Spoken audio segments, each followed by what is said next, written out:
Religious Song of the Week. Father Bob joining us in the studio. Brother Ali. On his press release, it says Albino Muslim rapper. Now, we're very interested in the context of this story because it's Religious Song of the Week as opposed to, I don't know, Melon Song of the Week. So we're not going to concentrate on the albino part. Okay. No. What The about Muslim bit. Freedom ain't free? Freedom ain't free. Play? No, we're not going to play that. We're playing Daylight. You can play that too if you want to. I'd like that, but I mean, he won't play any of these. They stir people up, he says. Now, you weren't born Muslim? No, I was born, my parents were Christian. They were very kind of a non-denominational brand of Christianity called the United Church of Christ. And so they were, we went to church every week, and that was about the end of it. We basically, my mother took us to church because she thought that's what good people did. We didn't really, learn any religion at our house, but we were basically taught that you go to church on Sunday, and that's just what you do. And then what happened? When did you bump into Islam? Well, I always was, I think, a little bit more spiritual person than my parents were, and had a lot of questions about different things. And there were always certain things that never quite rubbed me the right way, and I thought it's because I just didn't understand them. About Christianity? About the particular brand of Christianity, because there are so many different understandings of what Christianity is. It's almost different to the person, what it is. But the overall idea that I was always given, there were certain parts of it that I just didn't work for me. And what were those? Because we love conflict here. Sure. Well, I mean, the main thing is that the main thing was original sin. I could never accept that with them. Don't look at me like that. As a Jew, no, I knew as a I was just looking around the room. I think we can Neither join of you together believe it. and say you've got it wrong. But two in No, the but you room believe you've got it presume wrong. that I believe in original sin. No, you got to See what watch I out mean? for this one. Yeah, see, the thing is that everybody, and that's what I realized when I became a Muslim, is that not all Christians believe and understand things exactly the same Thank way. you. Yeah. See, John, now you've had to wait for a man to come all the way from the US of A to tell you that. See? You see, a Muslim's taught me I more believe- about Christianity than you ever have, Bob. Possibly. No, anyway, so what stage, how old were you when you started? And so what happened? You just picked up a copy of the Quran? Or you... Well, I went to I thought I didn't like these things because I didn't understand them. Yeah. And so I went through the confirmation class when I was 13 or 14. And this is basically a class where you study the religion from the minister for, a period of time, but most of the time a year. And then at the end of that, you either join the church as an adult of your own choice or you don't. And at the end of it, I didn't want to. I said, this is not... Because I knew that there were people who really believed it. Yeah. And I felt like it would be disrespectful for me to join a church that I didn't believe. Because there are people who believe it. And that's almost... it's disrespectful to the fact that they believe it for me to just join it. So I said, I don't believe in this and I'm not going to do it. And my mom said, you have to do it. So my last experience with Christianity was her telling me, the family's going to be upset. You don't have to really do it. We'll have a confirmation party. The family will come. And then after that, you don't have to be a part of this anymore. Just do this for me.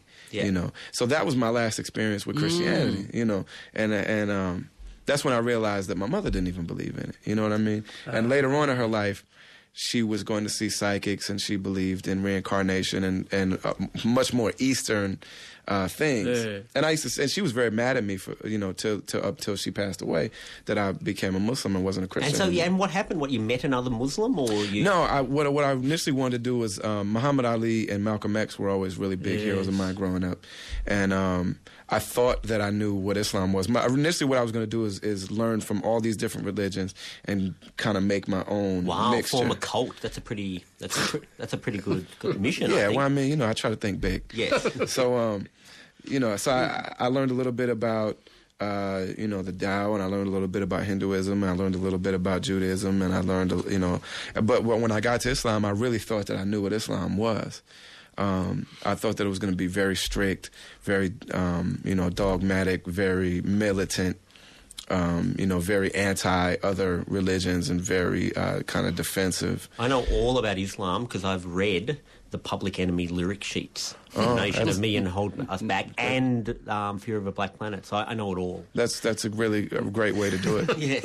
And I grew up on hip hop, so Chuck D was like a prophet to me. You know what I mean? And KRS-One and Rakim, and these guys were people. None of them are Muslim though.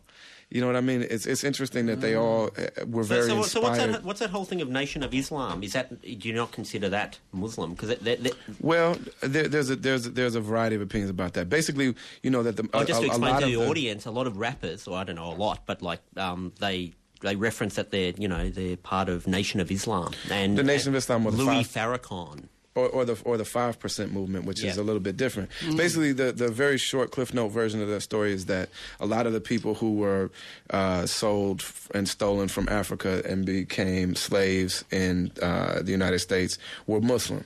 And, the United States version of slavery was very high-tech in the way that it tried to ruin and steal the humanity of the people. And so... They were Muslim back in Africa? They were Muslims in Africa, yeah. A lot of, West Africa, you have Mali and Ghana and Shanghai and Timbuktu and, very rich Islamic history there. And so a lot of those people were slaves. And see, the idea of slaves in Islam is not what it was in the United States. It was basically servants. And you could eventually become adopted into the family, or you'd still have your religion. You would still have your family. They didn't ruin your humanity. You basically were almost like a butler or a maid to somebody. Good slavery. I told you, Bob. I keep on arguing with you, Bob, that we can reintroduce slavery in Australia as long as it's the good one. It's already here. All right. Anyway, but yeah, so basically the people were robbed of their religion. And so a lot of Muslims went to the United States to try to reintroduce Islam to African American people after slavery was over. But the problem is that the mental conditioning of slavery didn't leave them. Islam is very very much based on believing that a human being is a really valuable thing and a dignified thing to be, a human being. And so slavery basically had this kind of really effect on people where they worshipped white people, where black people thought that God must be white, Jesus is white, the white people are fully human and they're closer to God, we're closer to the devil. And so a guy from what's now Pakistan came and basically gave them some reverse psychology instead of normal Islamic theology, which is that God is God and God's not a color and God created all human beings with the same. Was that Louis Farrakhan? So, no, this was in 1930. And so he started the Nation of Islam, and he left it in Elijah Muhammad's hands, who was the teacher of people like Muhammad Ali and Malcolm X. And so he gave them this reverse psychology to get them in a place to where they could be a Muslim and really appreciate Islam. And so that happened until... So that was the Nation of Islam, was a group of African American people who were striving to learn Islam. And then off from that, but their theology was different. Their theology was that God is black. When it's in Islam, God's not a human, God's not a color. God created people, and we're all have the same soul. We're all equal. The person that's better is the more conscious to cut a long person. story short, are you saying a lot of Muslims wouldn't consider the group that calls itself Nation of Islam to be Islamic? Some don't. But there was an offshoot of that even because the Nation of Islam had they still had the moral disciplines that Islam has. No drinking, no smoking, no having sex with people that you're not married to, no eating pork, no gambling, stuff like that. And so there was even an offshoot of that, which was called the 5% movement. And a lot of the rappers, that was very popular in the streets of New York as basically a way of uniting gangs and getting kids out of gang culture. And actually that was really big in the foundation of hip-hop. Africa Bambaataa, who started and really united the hip-hop culture, used a lot of the 5% ideas. And so a lot of the early rappers came from that. And so when they were talking about Islam, they got it from an offshoot of an offshoot. Now, I was looking through some of your lyrics, in Daylight, as well as saying, I believe in the Quran and all that's within it, you say, I took Shahada. Now, what does it mean that you took Shahada?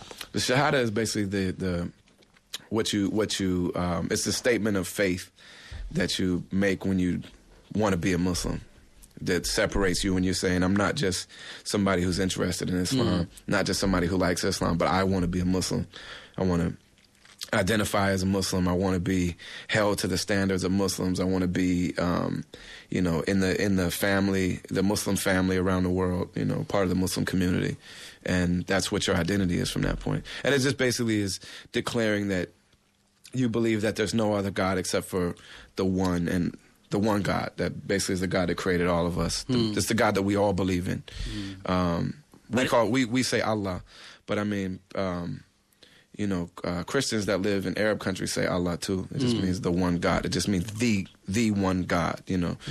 So anybody monotheistic, they say Allah if they're Arab. Now, in this same song, Daylight, you also appear to criticise religious culture. You say, priest, rabbi, imam, you can't sit and nitpick, but miss the big shit. Good rhyme. Thanks. But what do you mean there? Good. I mean, this whole song is about being who you are, and being who you are, and saying what, and representing yourself in an honest way, which is what I hope my music is about. And I've been criticized from a lot of Muslims because I curse, because that's how I talk. I say words that they say are foul words or whatever. And, but I think that me being honest in the music it has touched more people than a lot of priests and rabbis and imams and sheikhs. Music or something pious. Yeah, I think that people now, especially more than ever, if something isn't genuine or authentic to them, they turn off to it right away.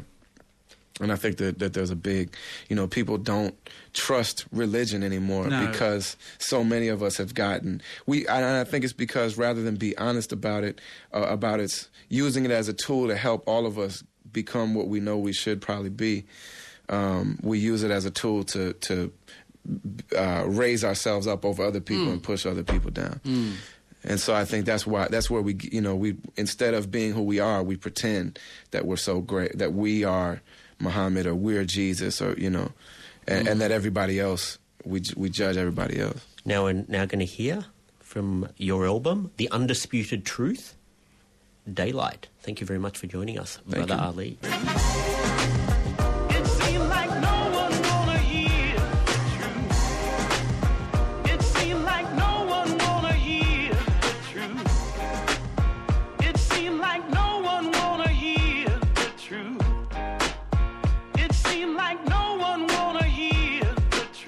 It's the best of Sunday Night Saffran on Triple J.